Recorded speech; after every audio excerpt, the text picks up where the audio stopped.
Hey guys, welcome back to the channel. This is Philosophy.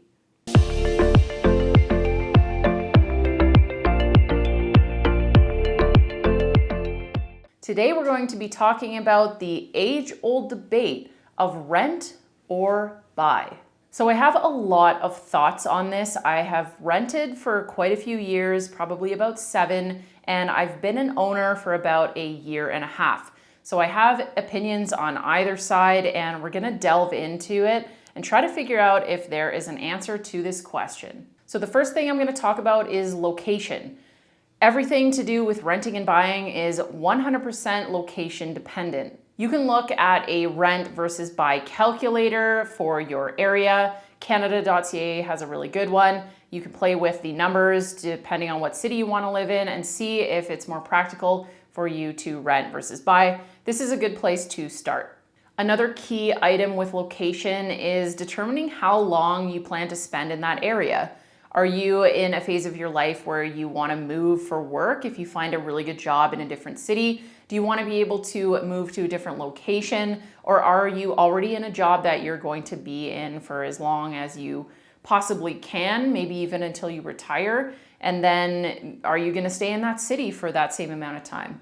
Figuring out the location, how long you're going to be there, and where you're going to live in that particular city is the number one item when it comes to rent versus buying. You really have to know what your location demands might be if you prefer living city center or you want to live outside of downtown and commute back and forth if you work downtown.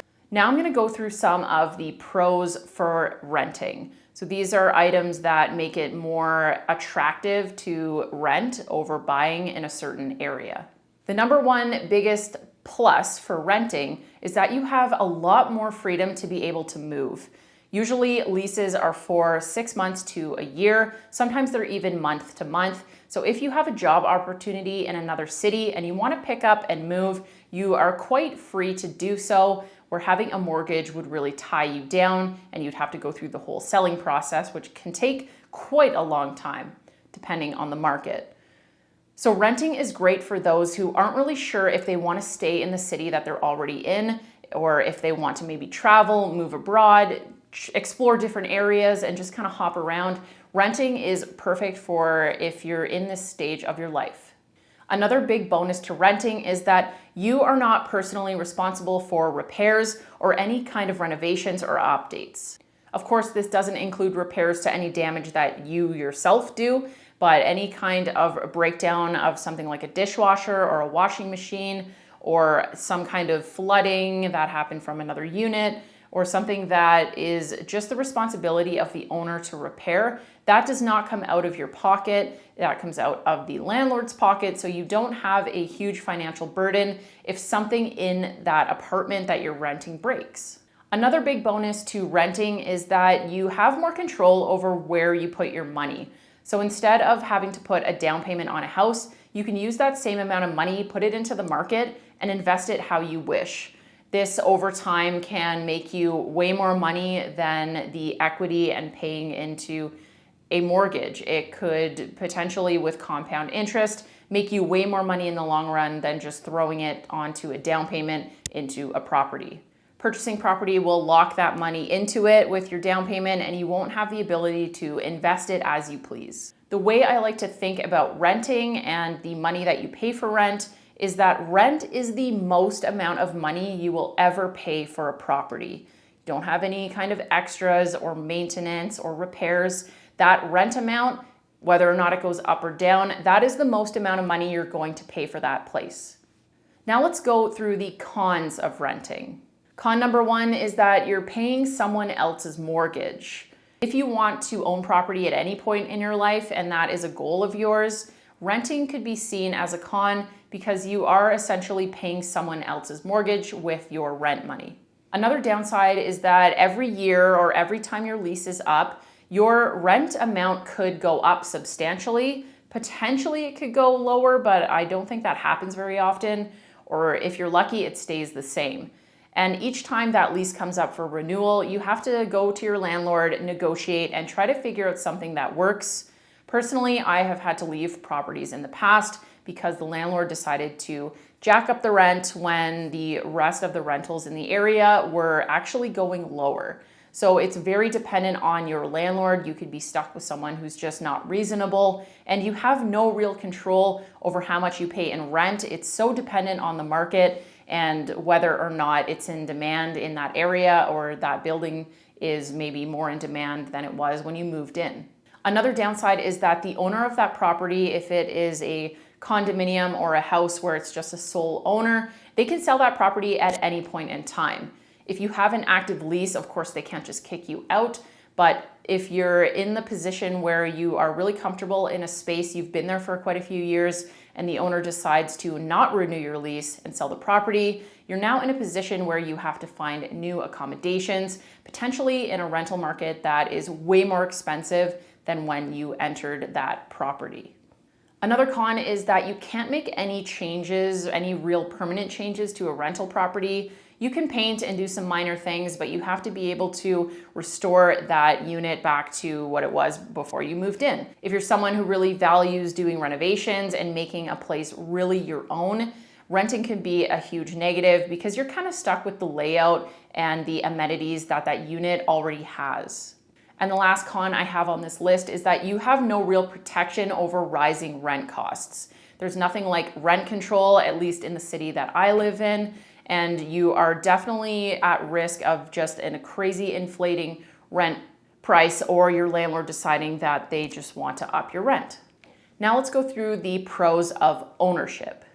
Number one is that you are building equity.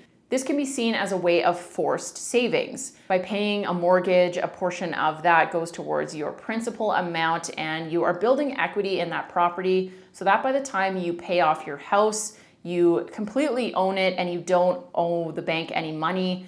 In a rental, of course, you never own that property. So a lot of people say that when you pay rent, you're throwing that money away. This is, of course, an old way of looking at things.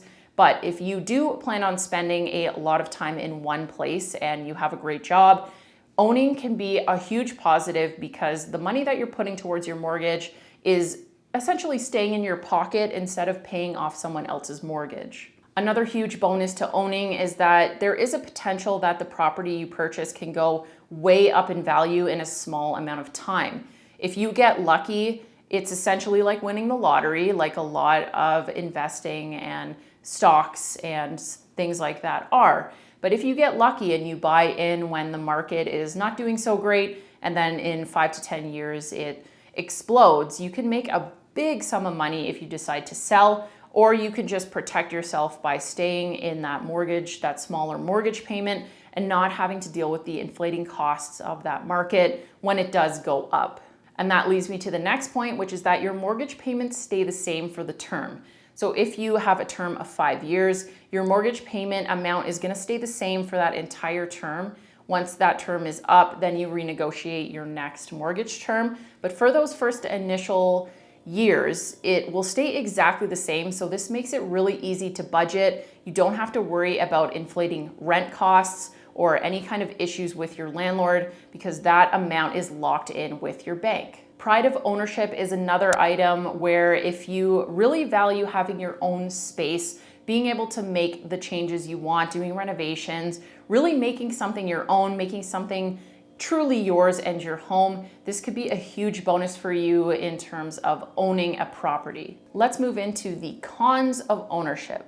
In the same way that a home can increase in value rapidly, it can also decrease in value rapidly. This is a risk you take with any investment. It can go up or down. With the real estate market, it does go up and down.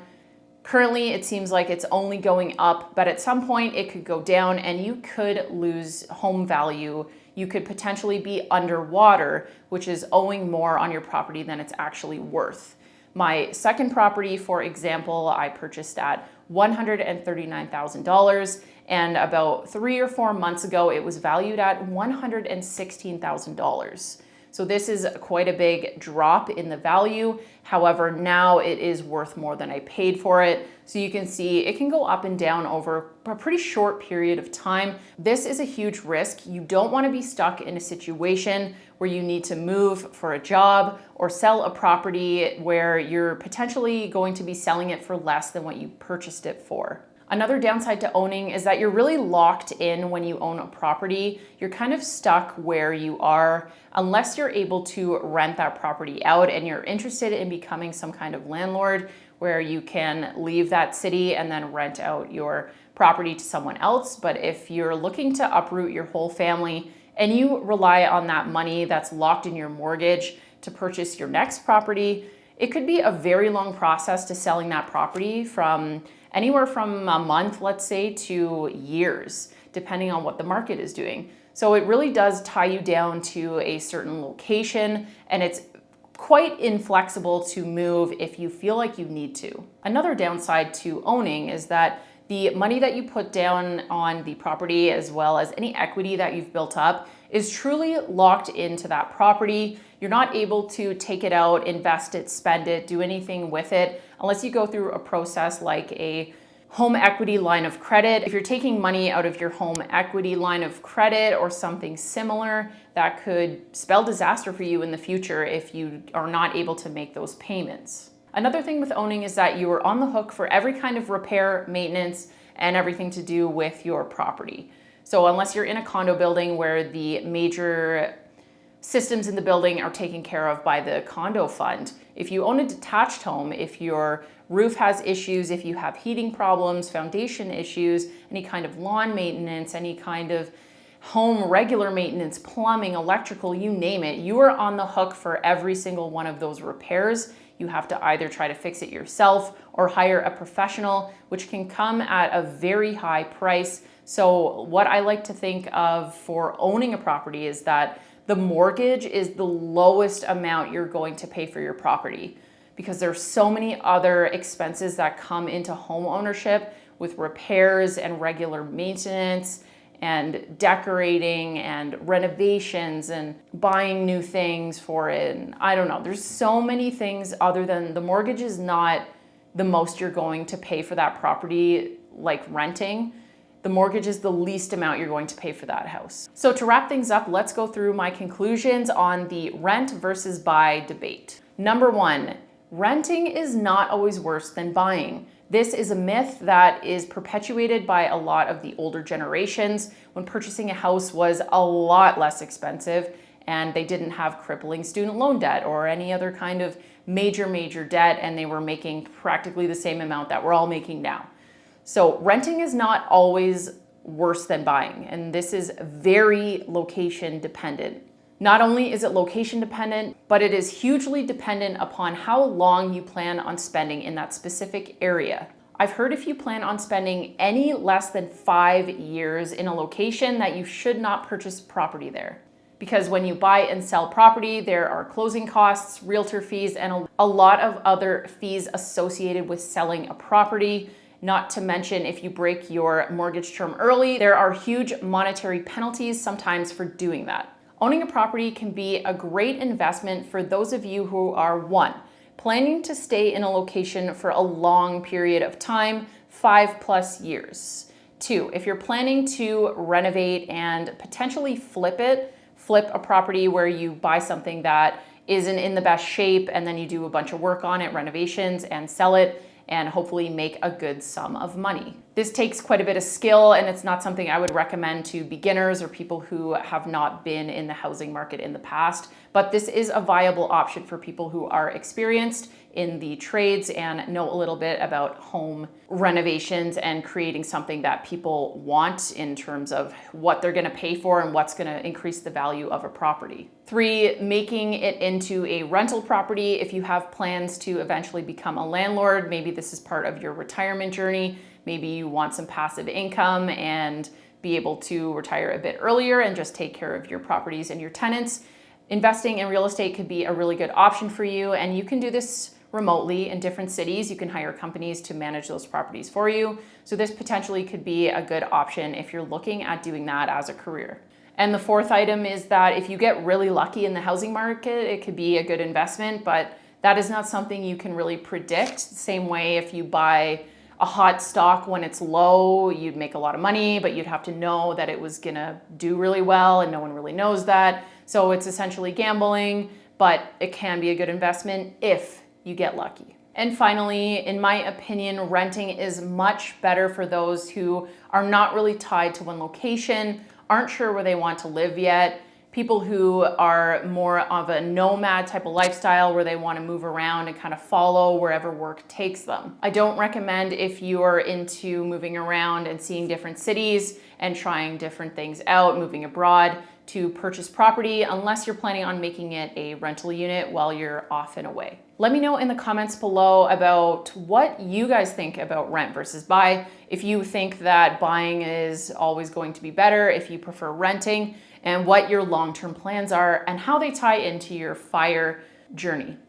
Thanks so much for watching today, and I'll see you guys in the next video.